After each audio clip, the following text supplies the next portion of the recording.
quisiera agradecer, ¿cierto?, la lectura de mi texto, ¿cierto?, que en realidad, para decirlo metafóricamente, salió con un forceps que tenía Cristóbal, ¿ya?, y que me recordaba cada semana, ¿cierto?, y el texto cuando viene, ¿ya? Y yo decía, está por nacer, ¿ya?, está por nacer, pero claro, no era fácil, ¿cierto? Eran muchas cosas distintas, era más tiempo de vacaciones, no quería, digamos, ¿cierto?, dejar a mi familia ya con esa idea de alguien que sigue trabajando, ¿m? Pero yo quiero contar que parte del texto fue escrito, ¿cierto?, en Santa Cruz de Colchagua, ¿ya?, cuna, ¿cierto?, del nacionalismo, ¿ya?, más fuerte que ha tenido Chile a comienzo de siglo, y donde tenemos a uno de los empresarios más importantes que se ganó una fortuna vendiendo bombas de racimo a los iraníes y a otras, digamos, potencias en conflicto, lo que le llevó a enfrentarse con el gigante norteamericano que le puso una orden de arraigo por la cual él no puede salir de Chile, ¿ya? Y entonces él tiene, ¿cierto?, en Colchagua, ¿ya?, un museo, ¿ya?, con todas las cosas que él ha comprado con su fortuna. Está la Constitución de Chile, que no existe en ninguna otra parte sino en ese museo, ¿ya?, la espada de los hermanos Carrera o de O'Higgins. Pero lo que sorprende más es que cuando uno entra a la parte que inaugura, ¿cierto?, el origen de la República, aparece un soldado, ¿ya?, con una indumentaria española y una señora más chiquitita, así como emulando a una señora indígena, y dice, lo mejor de nuestra raza, ¿ya?, así como diciendo, el mestizaje es efectivamente, digamos, lo que nos ha hecho grande como chilenos, ¿ya? Entonces, bueno, esas cosas estaban ahí dándome vuelta, digamos, y bueno, ¿ya? Entonces, yo por ahí quisiera responder un poquito a Pietro, ¿cierto? Y me gustó mucho esa referencia a Maquiavelo, porque yo creo que, aunque nunca lo he leído completamente, te fijas, solo partes de lo que uno a veces tiene que explicar como profesor, ¿ya? En muchos colegas, ¿cierto?, la reflexión política ha descuidado a Maquiavelo. Y me parece que él es un autor muy significativo, porque yo creo que él es el que inaugura este tema de decir qué pasa en la relación entre el intelectual y el príncipe, ¿ya?, como figura de decir esto que llamamos el poder, los poderosos. ¿Qué hacen los filósofos con los que están en el poder? La seducción que tienen los filósofos con los dictadores, cosa que nosotros no hemos estudiado mucho en nuestros textos. Más relación con los que detentan el poder fuerte que con esa vinculación con los movimientos sociales, como diríamos hoy. Y en ese sentido, entonces, yo quisiera asumir, ¿cierto?, delante de todo este público, que en verdad el anarquismo es probablemente una de las tradiciones fuertes que está operando en mí, pero no porque yo haya leído a los anarquistas, sino que la situación de los movimientos en los que yo he participado me ha llevado a considerar que el poder no se nos da, sino que el poder lo tenemos, y ese poder es el que permite construir verdaderas democracias. Y en ese sentido hay una desconfianza frente al poder del Estado, ¿eh?, del Estado que hemos tenido en América Latina, de un Estado blanco, ligado con el poder eclesiástico, ligado con el poder económico, ligado finalmente con las élites, ¿eh? Nosotros decimos un poco en broma y un poco en serio, en Chile hay 200 familias que son dueñas del país. Y podríamos repetir eso por cada país latinoamericano. ¿Cuántas familias son las que rigen el poder? Son élites que se reparten la vida eclesiástica, los representantes políticos, los que dirigen la gran economía. Y enfrentarse a esas familias es imposible.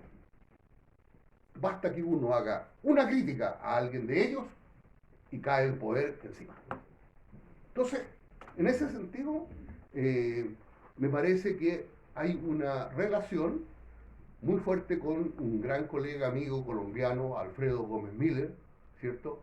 Que en Tours, donde él vive ahora, ¿cierto? Ya está jubilado, pero él es un activo participante de una universidad popular, una universidad que no cobra matrícula, pero donde pasan las cosas más interesantes y donde tuvimos la suerte, ¿cierto?, que nuestra colega Luz Marina Huenchucoy, que ahí me está grabando, ¿cierto?, estuvo hace 3 años, ¿cierto?, con su vestimenta mapuche, hablando de la resistencia del pueblo mapuche, ¿cierto?, ante una asamblea francesa, pero que efectivamente entendía lo que podían ser los problemas, ¿cierto?, de los pueblos indígenas en Chile. Para mí, eso es de alguna manera lo que podríamos ir haciendo, porque las instituciones académicas hoy están de alguna manera traspasadas por lo que en algún minuto alguien deslizó por el liberalismo, neoliberalismo académico.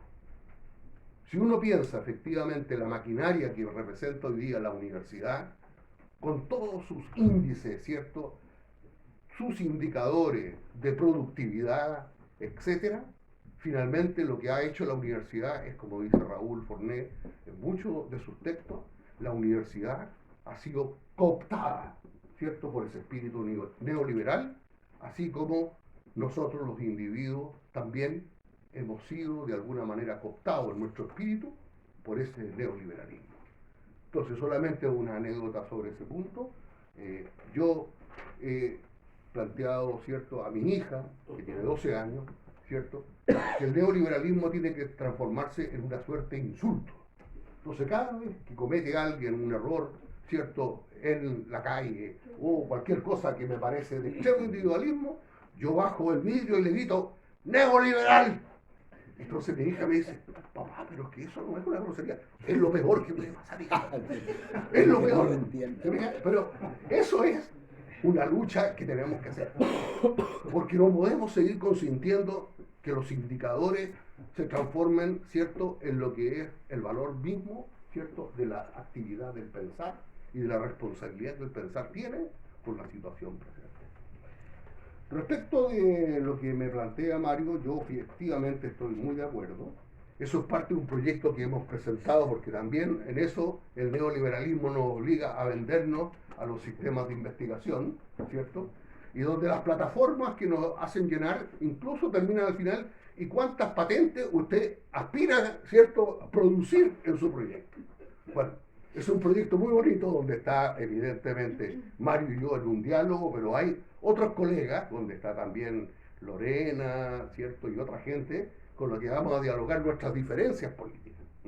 Y yo estoy de acuerdo con Mario que hay ahí todo un problema, porque, y eso es algo que podemos luego debatir, ¿cierto?, con Juan Pablo Bermúdez sobre nuestra manera de entender lo de colonial, ha habido un falso debate entre aquellos que propugnan la interculturalidad versus en principio, ¿cierto?, con los que estarían defendiendo lo decolonial. Y yo pienso que eso no es una buena dicotomía, que no nos ayuda, y que yo estoy de acuerdo que la interculturalidad incorpora el tema, ¿cierto?, decolonial, y por tanto, en ese sentido, el diálogo que hemos hecho con los maestros loainenses, ¿ya?, Marc Mastal, Marc Unyadi, va en la línea de que ellos están de acuerdo que lo intercultural tiene una opción decolonial. Y ahí estamos en un diálogo muy interesante que abarca la filosofía del derecho, la filosofía política y la ética. Y lo que dice Santiago me parece a mí sumamente interesante. Yo creo que hay autores que tenemos que incorporar, y en ese sentido yo diría que hay que quitarle, digamos, el peso a toda esa idea que han cuestionado el aporte de la filosofía europea o la filosofía norteamericana, ¿cierto?, en eso que se ha llamado tan fácilmente el eurocentrismo, que es una manera facilista de pasarse por encima de autores que son muy importantes, porque la crítica es efectivamente parte de lo que es un legado que hemos recibido de Europa, ¿cierto?, y donde efectivamente lo que se ha dicho, hay un sur en el norte y hay un norte en el sur. Y lo que nosotros tenemos que aprender es justamente a desconfiar de esas caricaturas, Entonces, así como tú mencionas a esa colega que no la he leído, pero la voy a seguir y te voy a pedir apoyo para poder trabajarla, eh, a mí me ha resultado muy significativa la lectura, ¿cierto?, de esta psicoanalista y filósofa política Cynthia Fleury. ¿Ya? Muchas de las ideas que yo he vertido aquí es un diálogo con Cynthia Fleury, que es filósofa política y psicoanalista. Entonces, cuando uno lee las paradojas de la democracia, no es solo un tema económico, político, es un tema que pasa con la subjetividad nuestra. ¿Eh? Y el libro más hermoso que se lo recomiendo, ¿cierto? No me paga a mí siglo XXI, pero es un libro que vale la pena discutirlo. ¿Eh? Lo que subyace en lo amargo, siglo XXI, 2023, donde ella dice, ¿y qué pasa con nosotros cuando experimentamos una y otra derrota en nuestras búsquedas de transformación y de maduración ciudadana? Un libro que habría que trabajarlo mucho más en una perspectiva latinoamericana. Y con eso yo quisiera simplemente agradecerle a los amigos, y estas no son respuestas, sino simplemente son otras interrogantes que yo agrego, ¿cierto?, para que sigamos pensando más y mejor. Gracias, Cristóbal.